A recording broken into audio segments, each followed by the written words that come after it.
Yo YouTubers, you would, it is I, Jordan, and today, first off, consistency?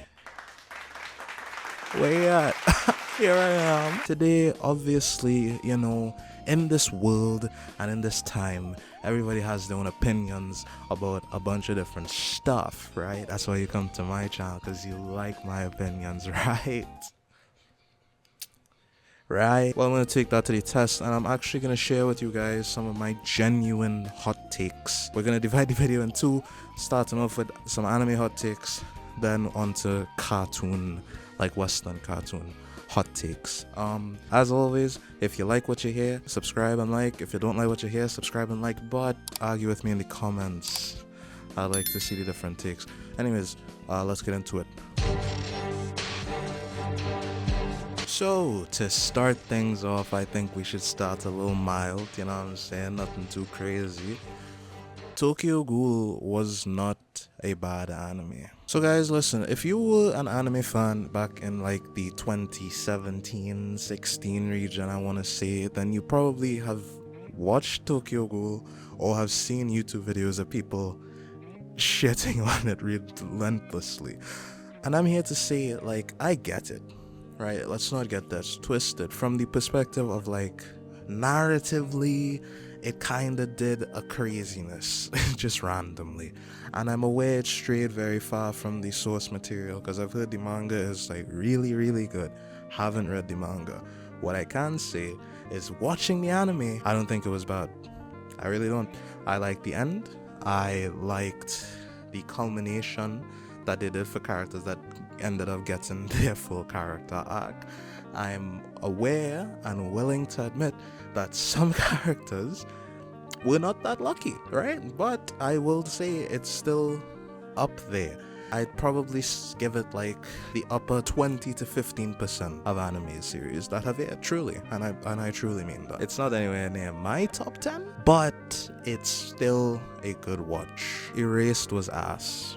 Erased, the infamous anime series where people put it up on pedestals for its like storytelling and visualization of themes, I will say was not that good. All things considered, truth be told. As somebody who watched it in his youth, back I'd say I was like 14 maybe, if I could watch the show and 5 episodes in already guess who the big reveal is gonna be, you haven't done a good job. I'm just saying. And this isn't even to come from the place of like the main character not ending up with the girl he wanted to save and that whole like cuckery that happened in the end.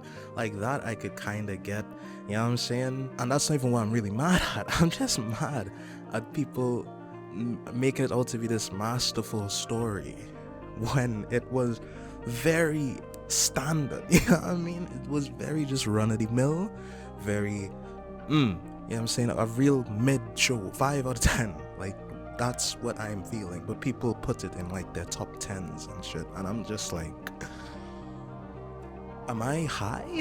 I wouldn't say it was ass. It wasn't a terrible show, but it's very overhyped. Attack on Titan is top 3. Brother, I don't care. Alright, look me in the eyes right now. I don't care. Argue with a wall or the comment section. Attack on Titan is by far, to me, it's my top. It's my favorite anime that I've seen. I've seen a lot of series. A lot. Attack on Titan is the tip of the top. The story, the foreshadowing, the themes, and representation of these themes in ways that you don't really see often, combined with the whole narrative and the end. Even though the end is controversial for some reason, the deaths didn't feel forced. I'm gonna be honest, the end sucked in the sense that we want good things to happen to these characters, but it was a necessary thing. It was bad, but it's realistically the only way the series could have ended without it seeming too like fantastical. Finally, for the anime hot takes, to just wrap it all up, this is what I think is gonna be my hottest take. Monster is overrated. You don't. Oh, sorry about that, man. Look, I watched Monster And I'm not even going to use the excuse that I was young and probably didn't get it, because I watched it when I was like 18, 19. You know what I'm saying? So I have the media literacy required to indulge. And I didn't get it. The show wasn't bad. The show was still a really good watch, a really captivating watch. It's just, we have people talking about it as this grand opus of literacy. You know what I'm saying? This grand thing of media in general, as this holy grail of TV. It wasn't that, man. Like, that's all. It's not that. It's just not that. And people like Johan, top 10 manipulators, they think that, I'll leave it with this, right? I'll just leave it here. Johan, people want to say, is like this great manipulator. Blah, blah, blah. We don't see his feats, if that makes sense. Like, for the other manipulator, people glaze the shit out of, like Lelouch. We get scenes where Lelouch uses his words and his speech, and he's able to turn the situation to his advantage. We see that with Light in Death Note. I don't see Johan making these talk. People just talk about him in passing, like they do Gojo and JJK. And like, that's all we hear about, his feats, but we don't see it on screen. Does that make sense? I guess that makes sense. Let's move on, man.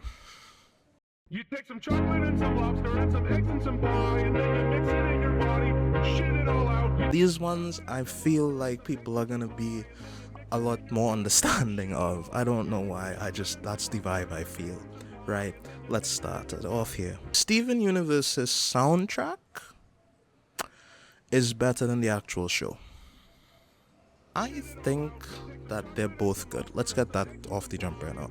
I think Steven Universe as a show is top 5 Cartoon Network properties. The soundtrack and the music that Rebecca Sugar makes. Last video, I glazed it for a little bit, but I need you to truly understand.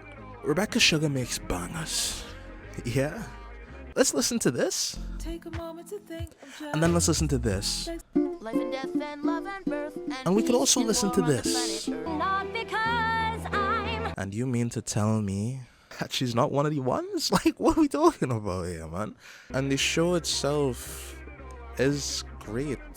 I just don't think it's all that. And I truly think if it wasn't for the music, it would not be in top 5. I hate to say it, man. If it wasn't for the music, Steven Universe would not be top 5. The Owl House might be better than Gravity Falls.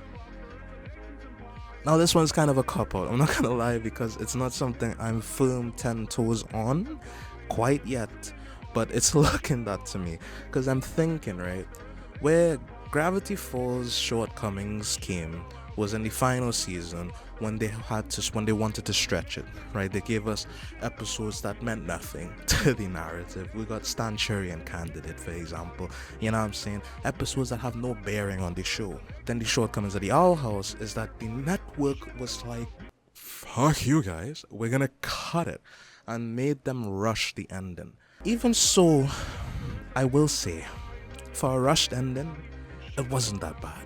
It really wasn't. The Gravity Falls episodes, they weren't that bad either. Now the question comes down to which of them affects the enjoyment of the series as a whole more. I'm gonna be honest, I think Owl House might have them beat. It just might. Like, the characters' growth and character dynamic shifts throughout the seasons, it alone trumps Gravity Falls. What character in Gravity Falls really has like a full circle moment? Like, we have Dipper getting over his crush for Wendy. We have Grunkle Stan's kind of arc, but like, other than like, there's not much, man. Maybe it was my fault for looking at it with this like really hyper descriptive lens. And so I think number 2, because this is undoubtedly, like, in terms of Disney Channel shows, it's only between these two. Let's not get it twisted here. No other Disney property is coming close to these two. Yeah, let's get that right. No Ghost and Molly McGee, no Amphibia, right? Even though Amphibia's pretty good. These two are up there. But this one, as I said before, I'm not 200% on, but I am getting there the more I think about it. This one I don't even think is a hot take. I'm gonna be honest. I think if you're honest and real with yourself, you just agree when I say it. The Lich is the best antagonist Full stop. You are strong, child. But I am beyond strength. Adventure Time, as you already know, is already my most glazed show, and it goes to show no surprise that a member of that show is one of the reasons for the glaze that I give it. The Lich, listen, yeah, as far as characters in animation go, there have been a couple newcomers, you know what I'm saying, the Death in Puss in Boots, but few really matched the aura that the Lich had. Very few. And of those that matched his aura, even less of them matched the depth of that character. He was destruction and death incarnate. We've seen him traverse multiverses to carry out his plan. He's the guy. Long story short, let's not even lie about this. He's the guy. Netflix is anti-animation. I know it's crazy to say, considering we kinda only recently got off the wave of K-pop Demon Hunters. Fantastic movie, by the way. Incredible soundtrack, by the way. But that is a Netflix property, and it's ironic because while we may get a K-pop Demon Hunters, we must never forget that we lost a Final Space, an F is for Family, an Inside Job. What are we talking about here? Netflix? Come on, guys. These shows had so much more to offer and you just axe them. Yet you'll put money and make 8 seasons of Big Mouth. That's why I said anti-animation. They like the property when it's simple. You know what I'm saying? A little hee ha-has. Even if nobody really likes the project like that. Yet, when it comes to shows that have legs and depth and drama and something more underneath it, we got no money for that. We ain't got no money for that, big boy. We ain't got no money for that, bye-bye. Like, what are we talking about here, man? What are we actually talking about here? And like I said at the beginning, Netflix does have some great animation. BoJack Horseman is a top 10er. It's a top 10er. Just because you have these posters, Netflix, doesn't mean we're gonna forget. I will never forget these sacrifices that had to be made for these shows to stand upon. So for every K-pop Demon Hunters you produce, just know, I'm seeing the graves that they walk upon. I knew the people buried in those plots. And with that being said, guys, thanks for watching this video. I appreciate it a lot. 2026 off to a great start. From me personally, you know what I'm saying, a little more consistency, which I hope to upkeep. And a good way to help me stay, you know, motivated and stuff is to do as I say right now. If you like the video, and if you really like the video, then subscribe.